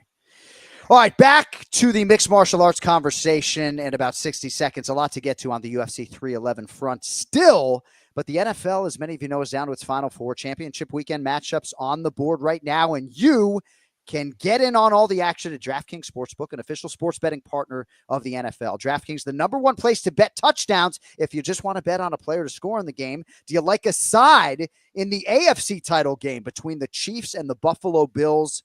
Can Josh Allen and crew get over the Patrick Mahomes hump? Kansas City right now, 1.5-point favorite. As of this live taping, lines and odds are subject to change. Also, new DraftKings customers can bet $5 to get $200 in bonus bets instantly. Here's how you do that. Download the DraftKings Sportsbook app. Use code AFPOD. That's code AFPOD for new customers to get $200 in bonus bets instantly when you bet just $5 only on DraftKings Sportsbook. The crown is yours. Gambling problem? Call 1-800-GAMBLER. In New York, 877-8-HOPE-NY or text HOPE-NY. In Connecticut, help is available for problem gambling. Call 888-789-7777 or visit ccpg.org. Please play responsibly. On behalf of Boot Hill Casino and Resort in Kansas, 21 plus, age and eligibility varies by jurisdiction. Void in Ontario. Bonus bets expire 168 hours after issuance. For additional terms and responsible gaming resources, see dkng.co/audio. All right. Indeed, back to our UFC 311 headlines right now. Yuri Prochazka, Jamal Hill at the 301 mark of round 3. Yuri Prochazka prevails. He gets the other former champion out of there. Ken Flo, your thoughts on that featured bout in the light heavyweight division? Well, I've been critical of Prochazka, and it's not his unorthodox approach. It was his maybe perceived lack of defense, and that was much improved. And I truly believe that that was the difference maker in this fight. He has improved as a fighter. His movement looked a lot better. The way in which he was engaging the strikes was much cleaner and much slicker due to the fact that he was feinting his way in. He was showing Jamal Hill a lot, getting in and getting out, which I thought was awesome. I thought his pull counter was tremendous against Jamal Hill, and just looked much improved. Looked to be, even though he was supposedly cutting down eventually for 185 pounds, still looked absolutely massive in there and put on a great performance, man. So it was interesting for me to watch the post-fight press conference because I thought analytically Joe Rogan and Daniel Cormier gave a lot of credit to Yuri Prochazka for his improved defense. And I feel like maybe at some point we were all critical or talking about Jamal Hill's hands at some point, but Yuri Prochazka at the post-fight press conference was probed about maybe the commentators not giving him credit. And it was the happiest, nicest fuck them when Yuri Prochazka was like, fuck them, It was awesome. We love him. Our fighter meetings are amazing, as is our relationship with him. But I always do think it's interesting as a journalism major. It's almost like framing by the media, like leading the horse to water, like before Yuri can even watch the fight. So I'd have to watch it back. But I did think that we were complimentary of the strides that he made because, my goodness, Ken Flo, even though Alex Pereira was the only man to have beaten him in the octagon coming into this fight, there was a lot on this fight for both men. And this is a huge win for Yuri Prochazka because it actually does open up the Alex Pereira fight or a Magomed Ankalaev fight, and there was a time not all that long ago when Prochazka was talking about middleweight. So, what do you think now about Yuri as he continues to progress and sort of learn himself? He's married to the game. I mean, you don't have to worry about that. Yeah, well, I think it's been his approach and how he goes about that has been maybe a little bit troublesome for me. But what's cool is he's retained his style, his unorthodox approach, but has improved on a technical level. And that is very important. You have to stay true to yourself and where your strengths lie, but also make those technical improvements and be honest with yourself and say, what am I doing wrong? And Prochazka clearly has been analyzing that, has been looking where he's been going wrong, and has made very good improvements. Now, if you want to beat a guy like Alex Pereira, he may need much more of that. But the fact that he's going in this direction is a very positive sign. And on the other side of things, I thought Jamal Hill didn't make those adjustments and didn't make those improvements, from his last couple of fights. And that too may have been the difference. So Anthony Smith, who is close with Jamal Hill, would submit to you that Jamal is just still gaining repetitions and accruing experience and still coming back from that injury. And he was in Nebraska for a long time. He's acquired Danny Molina, who is Anthony Smith's striking coach, to be a part of his corner. And, even during this training camp, Jamal Hill made a decision sort of mid-camp. Things are going well in Nebraska, so I'm going to spend some time here. So I do think the appetite now for improvement is there for Jamal Hill, even if the performance wasn't perfect. So I just think with Jamal Hill's pure athleticism, if, he continues to commit, I really think that he can be something in this division, because Anthony Smith, and I'll just end on this, I don't know if you have anything else on Jamal, but he said there's only two guys I've ever trained with that made me train differently: Stipe Miocic and Jamal Hill, meaning that the consequences of getting hit by them was such that he had to just treat that training session almost like with protective mechanics. Yeah, and I'll say this. I think that what I saw in Jamal Hill was a guy that was looking for the big punches, but he was throwing himself off balance during that process. So I don't know. I think this is a less disciplined Jamal Hill to a certain extent as far as how he was executing his techniques out there. And I also think that he just needs to add some more weapons into the game, add some more tools, and then, again, learn from those experiences. But, this game is just fascinating to watch, because you can get a certain read on someone. And that's why people always make fun of me saying at this stage of their career. And I use that all the time, because things change and can change. And sometimes you could put a moniker on someone or label someone, say they fight like this, and the next fight, it could be totally different. It's a great point. And speaking of things changing, it was not all that long ago that Jamal Hill was booked against Khalil Roundtree Jr., and that fight went away because of an issue that Roundtree Jr. was dealing with. And then when Roundtree Jr. came back, it was in a championship setting against Alex Pineda. And I was able to give Khalil Roundtree Jr. a hug this week. It seems like his nose has actually finally healed. Good. That happened in October, and here we are in January, and now Jamal Hill has to do some healing, but I think that fight makes a lot of sense. You have another big fight at 205, Ken Florian, Carlos Ulberg, March 22nd. That's an eliminator. And now we have a main event for UFC 313 on March 8th. It is Alex Pineda versus Magomed Ankalaev. And one thing I said on the post show, even though I believe right now Magomed Ankalaev is the betting favorite, I do believe that at closing time, Alex Pineda will be the betting favorite. Any early thoughts on that? Well, I agree with that. I think that Pereira will probably end up being the favorite, just because, when you're looking at that, you're looking at Ankalaev's ability to take people down. And that has traditionally been a potential weakness or attack vector that people have tried on someone like Alex Pineda. Obviously, when you get one of the best strikers to ever walk inside the octagon, that should be your approach. Take the guy down. Do not trade with someone like Pineda. But I think that Pineda knows this. He's been working on it. I see a lot of grappling training that he's been a part of, and that's going to be the key to his success. If he's able to stop the takedown, he's going to increase his odds greatly. If he catches anybody on the feet, they're in trouble. Not to say Ankalaev's not too shabby on the feet either, but I love that fight is happening. All right, at heavyweight, elevated to pay-per-view at the card reshuffling, Jailton Almeida and Sergey Spivak. 4:53 of round one. It's a TKO for Jailton Almeida, gets the bonus as well. And another guy who talks a lot about hard work, so you like to see the results follow suit. What'd you make of Malyaginho's big win over the fellow grappler, Sergey Spivak? I think there were some scary moments, but both guys had some really good moments, during that fight, whether it was Spivak with that beautiful takedown. Man, that was a sick takedown. Got that top position, was landing some good ground and pound, but then it was Almeida's beautiful half guard sweep, got on top. Then Spivak came back yet again, and then Almeida kind of had to do something to get the fight back to the floor, ended up taking it back. So a lot happened in round one, man. But in the end, I think it kind of went down the way I thought, and that athleticism advantage for Almeida was the difference. Just a little faster, a little stronger, and was able to finish when he needed to. But fun fight while it lasted, actually. We'll see what they do with Jailton Almeida. I feel like you need to give him Cyril Gane. He says he'll go to France. He's called him out 3 times.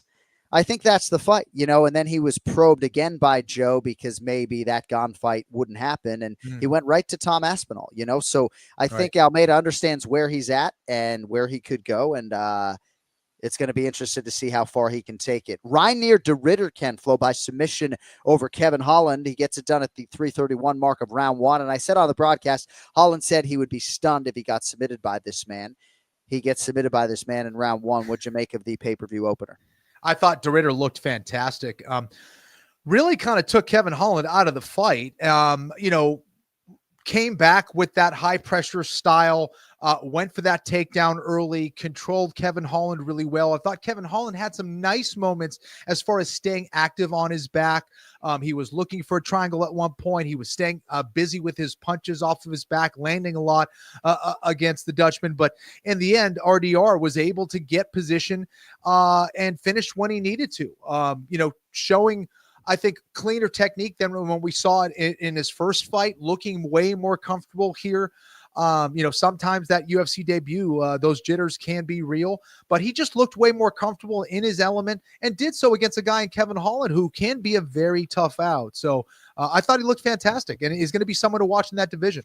I think so too. And De Ridder is now calling for guys like Robert Whitaker and Khamzat Chimaev. It seemed like maybe Chael Sonnen suggested he was going to call out Bo Nickel, but didn't do that. But either way, when you come into the UFC with this type of pedigree as a former 2-division champion with one, right? Yep. That is going to ring true at some point and might help expedite his process. Certainly beating Kevin Holland as quickly as he did is going to help things. As far as Kevin Holland is concerned, Ken Flo, 24 fights in, I think a little bit above 500, right? But he's now lost 4 of 5 and needs to make some changes. I know a lot of people still think that he needs to make the wholesale lifestyle commitment and move back down to 70. What do you think Kevin Holland does right now with back up against the wall really more than it's ever been for him in the UFC?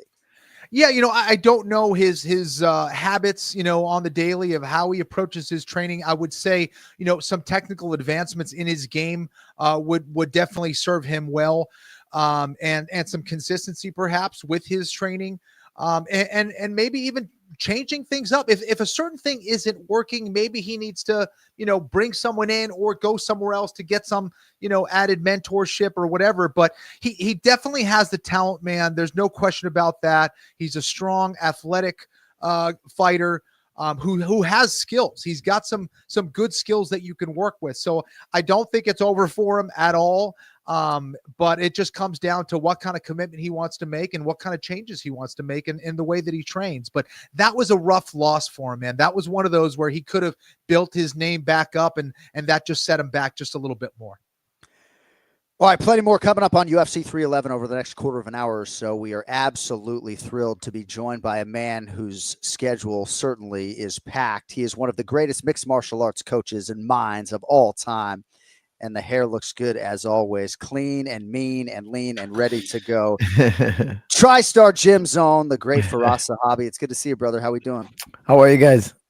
We're doing well, and we certainly want to get your thoughts on a few things that transpired over the weekend, but I have to lead with Anik Zahabi, who, as of this taping, is one of the best bantamweight mixed martial arts athletes in the world. He is, right? Yeah. Owner of one of the longest winning streaks in this division, and I got to think that you and he were very interested observers as you were watching everything play out this weekend, just in terms of, how you might one day try to beat this otherworldly champion, Merab Dvalishvili. Yeah, it's incredible. Merab is quite fantastic, actually. It's incredible. I just rewatched round 3. I thought Omar won round 1, round 2. I watched the fight once, okay? Round 4, 5, I gave it to Merab. And then I was thinking of round 3. I was like, who won round 3? I just rewatched it. And I would say, Merab won that round as well. It's quite impressive how much work he can do, how much pressure he can take. It's absolutely insane. I feel like his cardio is better than the guys who've been caught on EPO even. I mean, the guys who've been caught on drugs don't have cardio like this guy. Like it's insane. And I don't understand it. Yeah, no, it really is. It's unusual, man, especially in 2025 to see someone who's really leading with their conditioning to get it done. It's doesn't make sense. But for us, when you see a guy like that, is that something you would lean on as well? Obviously, there's other things that he can improve on, but it's amazing that he's able to put together this package and then just kind of supercharge it with this conditioning and beat the best guys one after another. It's unbelievable because you got to think about it. I mean, Omar was winning the striking in round 1. He landed the hardest shots. He stunned Merab. Cejudo stunned Merab in round 1. Yeah. He has a great chin. He gets clipped. He gets hit. he got hurt by O'Malley in round 5. Like, he got hurt. Like, he does get hurt in fighting. However, he's smart enough to survive, weather the storm, stay calm.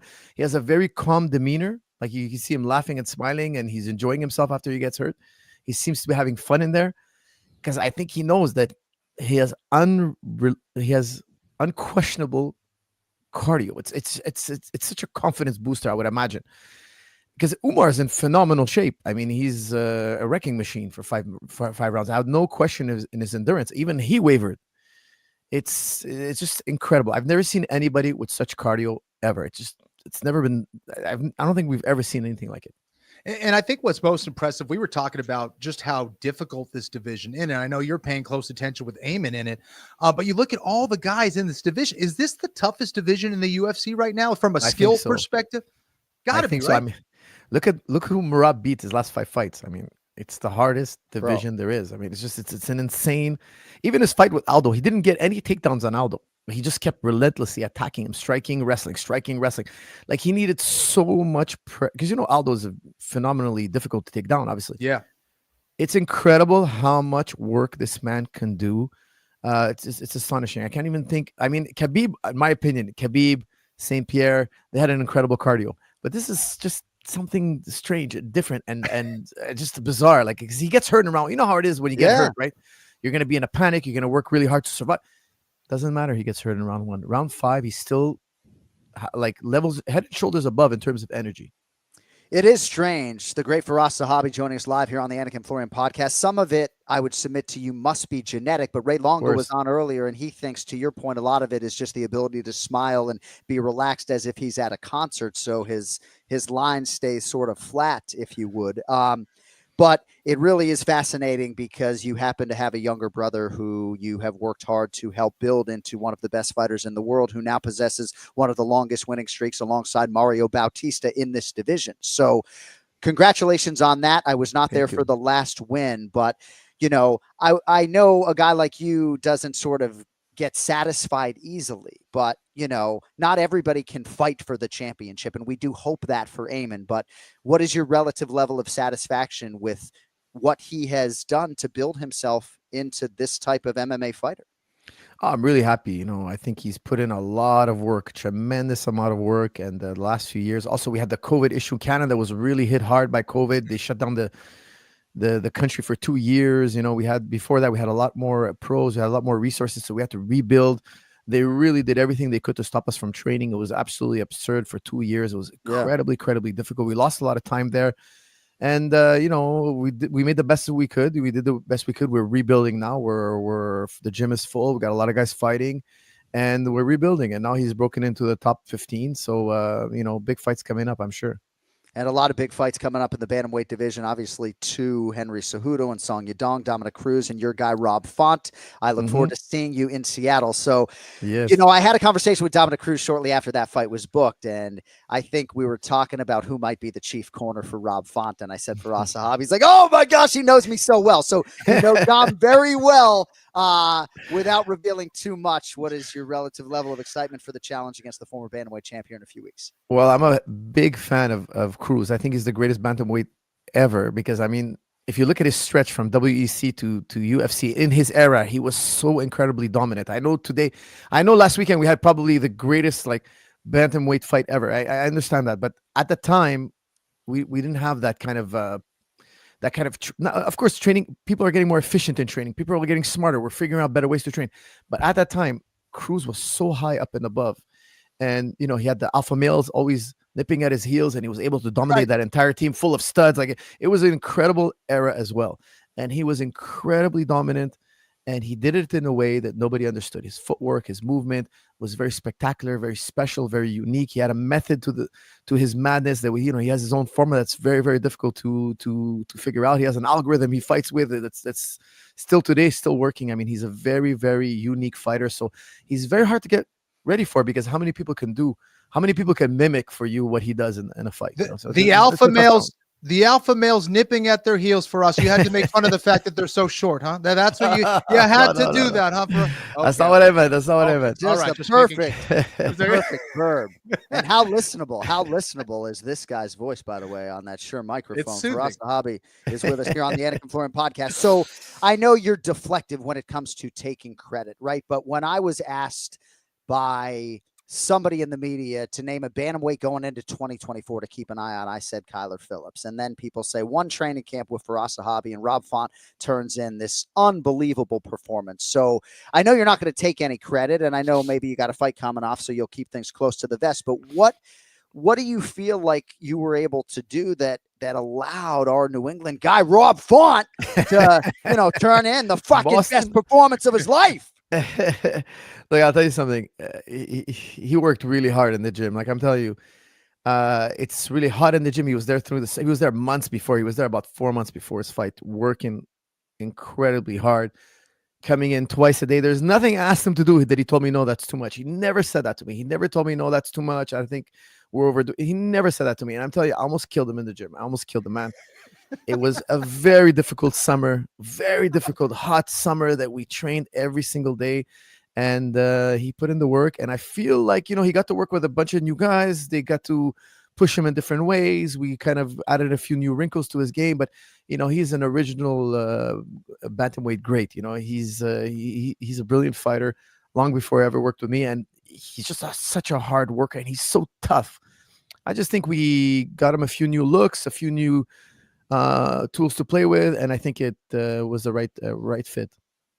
So Arnold Allen is another guy that you've worked with extensively, and great results, great fighter, best merchandise in the business. The almighty merchandise team is very strong, right? But sometimes he's been held out for myriad reasons. Maybe they want to showcase him in England. I know he fought in Canada recently, but when you have a division that is chiefed by a star like Ilia Topuria, sometimes it's harder than if, say, Movsar Evloev were the champion, right? Mm-hmm. This guy, Movsar, may be looking to turn around every 3 months. So I don't know if I have a question as much as I just want to talk about Arnie and just submit to you that I think he's on that short list of the best fighters in the UFC who have not yet fought for the world championship. Yeah, he had a very close and controversial fight with Movsar.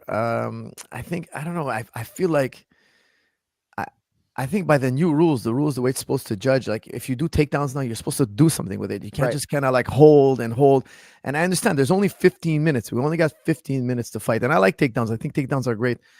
But I understand also like the new rules. If you're taking a guy down, it's not because you want to take him down the last 20 seconds and steal a round. Like I think we give sometimes way too much to takedowns. And we have to like assume like, who would have won this fight if there was no time limit? I think that we got to kind of work it like that, because I think there's a lot of defensive takedowns sometimes that win the fight. The guy's losing standing up, or he's not feeling comfortable. He doesn't want to trade standing. And they kind of like do takedowns just to hold and drain the clock and get to a semi-dominant position that's kind of a holding. I just feel like the sport needs to be more dynamic, and especially if guys want to be fan favorites, loved by the fans and all that, they got to push to that next level where they're trying to finish, they're trying to improve, they're trying to do something dynamic, something to finish, something to get the fight going. I just feel like Movsar is so good at stifling, and controlling guys in certain positions where he can kind of hold that as long as you need. If there's 3 minutes on the clock or 4 minutes, it doesn't matter. He'll hold this position for the rest of the time. Yeah, it is interesting. And we just saw Grant Dawson. Kenny, I'll let you get in here, but Grant Dawson, same guy, right? Like Renato Moicano said, I don't know how anybody ever gets up. Yeah, absolutely. Especially in today's MMA, you can't just get the takedown and expect to win, But yeah, so I agree there. For us, Islam Makhachev just fought, on Saturday night, and I know you have some familiarity with him and his team. You've seen them train. You've seen what they do. How would you compare him to maybe someone like Ilia Topuria, or is there someone else on the list that you think is the best pound for pound fighter on the planet right now? I mean, Ilya's up there for sure, but Makhachev in my books is the best pound for pound fighter active today. He's the second greatest lightweight ever, I think, after Khabib, which I think makes Abdul Manap the greatest trainer of all time. Personally, I would say. And I mean, his performance on last Saturday was incredible. I mean, he tapped out on a very experienced black belt. He put him down on the ground, with ease. And as soon as Meikano tried to get to his knees, it was a big mistake. Makhachev knows that, hey, you let me touch your neck, it's the end of the match. I think he could do that to anybody in the division. So he's finishing guys. And he's finishing them quickly. And they're panic tapping. They're not just tapping, they're panic tapping. And these are experienced black belt. Oliveira also panic tapped, like he tapped with an urgency. I mean, it's an arm choke. Why are you tapping so rapidly? I'll tell you why. It's because his neck is breaking. The guy's neck is about to pop. So it's a very scary thing to see a guy across the octagon who's making these very experienced black belts tap like that, because I've tapped arm chokes too, but it's one of these, okay, you got me, I'm gonna pat. But when you see a guy tapping like this frantically, his neck is breaking. That's how hard the squeeze is. That's how hard the pressure is. You don't get experienced black belts to tap like that easily, and he's doing it. And I think he could do that to literally everybody in the division, including if Topuria goes up. I think he takes Topuria down and he puts the same kind of choke on him. For us, I wanted to follow up on that. Because you've seen these guys train, what is it about their team that makes them different, or is it just them, with their mentality and their hard training? But are they doing something specifically in their training that's separating them from other people?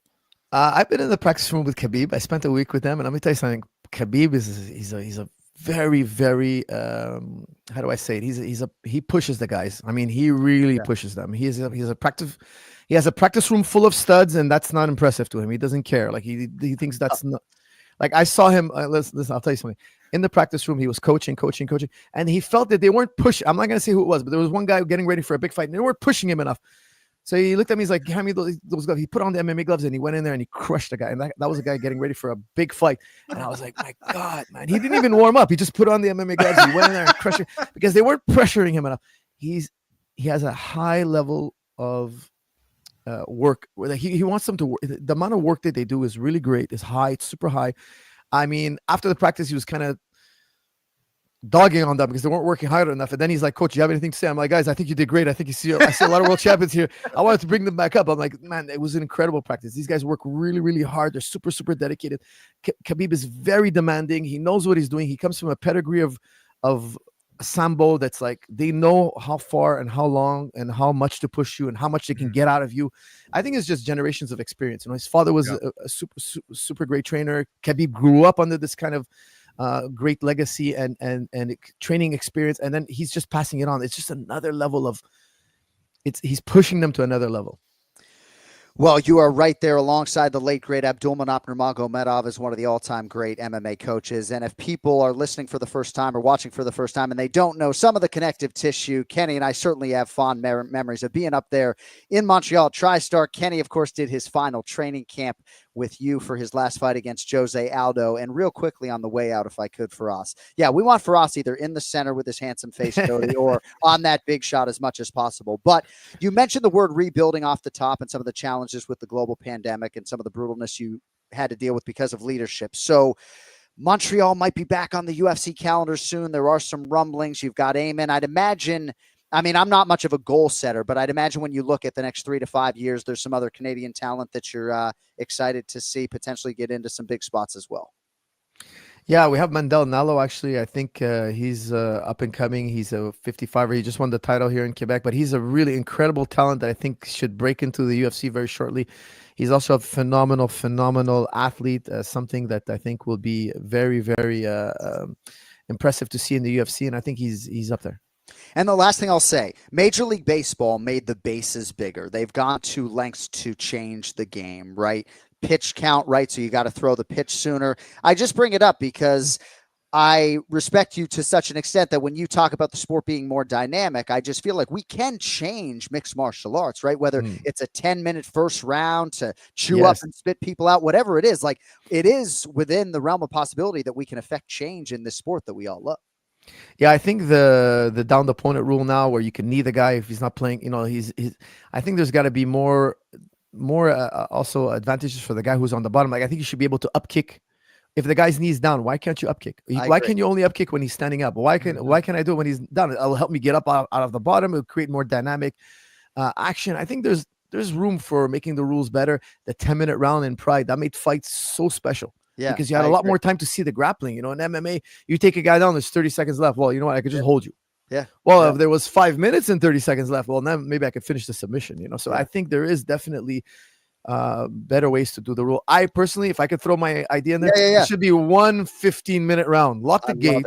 1 round. Why are we interrupting the fight? Why are you getting them up off the ground? Why are we stopping to take a break? Isn't that crazy? I never seen. Like, I don't understand why are they taking a break in between during the fight. You see how egoless Firas Zahabi is, right? Not one of these cornermen that wants to see his face on TV. Otherwise, you say 3-minute round so I can You're the fucking man. You can see him on YouTube. The Tristar Gym YouTube channel is outstanding. On Instagram, Firas_Zahabi. Much love, man. I'm going to be out there just to watch as a fan in Seattle because Dom's one of my best friends. So I'm going out there to support the other side, but I'll see you there. Yes, sir. Respect, guys. Thank you. Amen. Bye. Take care. There he is. Firas Zahabi with us. And of course, much love for Rob Font. I say that somewhat tongue in cheek to support the other side. But yes, very excited for the first time in 15 years to go out to a UFC fight night and watch as a fan. I'm going to go there and support Dom. I've got a fucking suite with like a Peloton bike in it just in case the kid needs to cut some weight. So we're ready to go. And how about Firas? Just an incredible MMA mind. He's the man. He's the man. And nice to see him give some shine to that Dominic Cruz era, right? Because I sometimes get so caught up in the modern era, and I think you know how I feel about the 35ers, but it's nice to hear Firas sort of acknowledge the Dominic Cruz era in the bantamweight division. All right, we got to get on out of here. Thank you to Ray Longo. Thanks to Firas Zahabi. Thanks to everybody for tuning in. Don't forget, remember the show with Bilal Muhammad and Jason Anik over on our Anik and Florian Podcast YouTube channel coming up on Thursday. JonAnik.com, KennyFlorian.com live for all of your podcasts and One More Sleep merchandise needs. Thanks to our producer, Cody Merrill. We are all back in your lives next Monday, and the fights keep on coming thereafter. So Petrie will be back, and it'll be all hands on deck. Thanks to everybody at DraftKings. Thanks to everybody watching live on YouTube. We'll talk to you next Monday. Until then, have a great week. Yo, later. I love this shit.